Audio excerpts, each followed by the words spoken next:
ये सब आखिर खत्म कैसे होगा? ये एक ऐसा सवाल है ना, जो सदियों से इंसान को परेशान करता आया है। आज हम एक ऐसी ही भविष्यवाणी पर नजर डालेंगे जो इस अंत के बारे में काफी कुछ बताती है। तो ये जो हमारा यूनिवर्स है, इसका अंत कैसे होगा? ये सवाल सिर्फ साइंटिस्ट्स को ही नहीं बल्कि बड़े बड़े थियोलॉजियंस को भी परेशान करता है। और ये कोई सिर्फ थ्योरी की बात नहीं है, ये तो हमारे वजूद, हमारे होने या ना होने से जुड़ा सवाल है। तो साइंस हमें कुछ पॉसिबल जवाब तो देता है।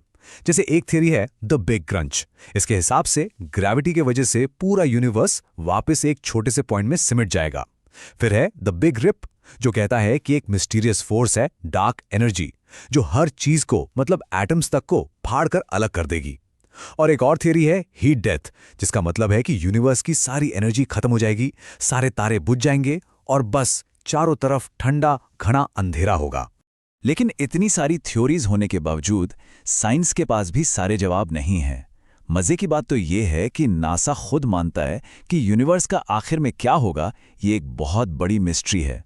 साइंटिस्ट को ये नहीं पता कि ये सब शुरू कैसे होगा, इसका सीक्वेंस क्या होगा और सबसे जरूरी इसके बाद क्या होगा। पर यहां एक बहुत ही दिलचस्प बात सामने आती है। लगभग 1400 साल पहले कुरान की एक सूरा है, सूरा अत-तकवीर, जिसने इन घटनाओं का एक पूरा डिटेल्ड ब्यौरा देने का दावा किया था, और वो भी बिल्कुल उसी सीक्वेंस में जिसे साइंस आज समझने की कोशिश में लगा हुआ है। तो ये जो भविष्यवाणी है, इसकी शुरुआत होती है बहुत बड़े लेवल पर, कॉस्मिक घटनाओं से, और इसका पहला निशाना है हमारे सोलर सिस्टम का सेंटर। तो पहली घटना सूरज का खत्म होना। लेकिन जिस तरह से इसे डिस्क्राइब किया गया है ना, वो बहुत खास है। ये सिर्फ सूरज के जलकर बुझ जाने या फटने की बात नहीं हो रही है।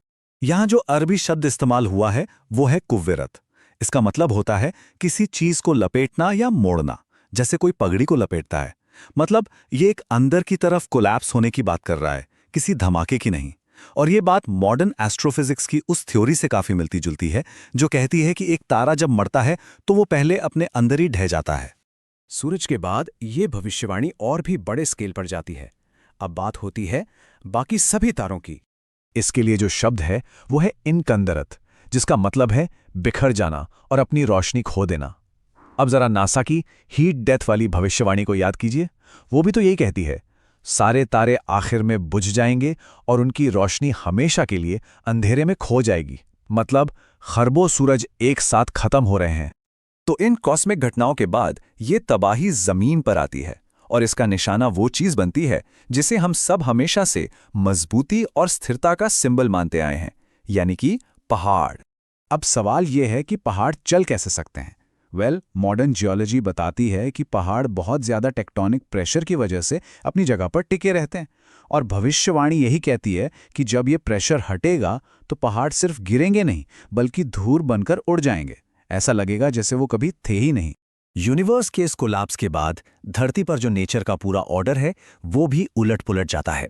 3 ऐसी चीजें होती हैं जो हैरान कर देती हैं। पहली, गर्भवती ऊंटनियों को, जो उस जमाने की सबसे कीमती दौलत हुआ करती थीं, उन्हें ऐसे ही छोड़ दिया जाता है। इससे पता चलता है कि दुनिया की हर चीज से मोह खत्म हो चुका है। दूसरी, शिकारी और शिकार एक साथ खड़े हो जाते हैं क्योंकि खौफ इतना ज्यादा होगा कि वो अपनी सदियों पुरानी दुश्मनी भूल जाएंगे। और तीसरी, समंदरों में आग लग जाएगी, जो शायद तब हो सकता है जब बहुत ज्यादा एनर्जी पानी को उसके जलने वाले एलिमेंट्स में तोड़ दे। और ठीक इसी पॉइंट से इस भविष्यवाणी का फोकस बदल जाता है। अब बात यूनिवर्स की तबाही से हटकर एक बहुत ही पर्सनल चीज पर आ जाती है।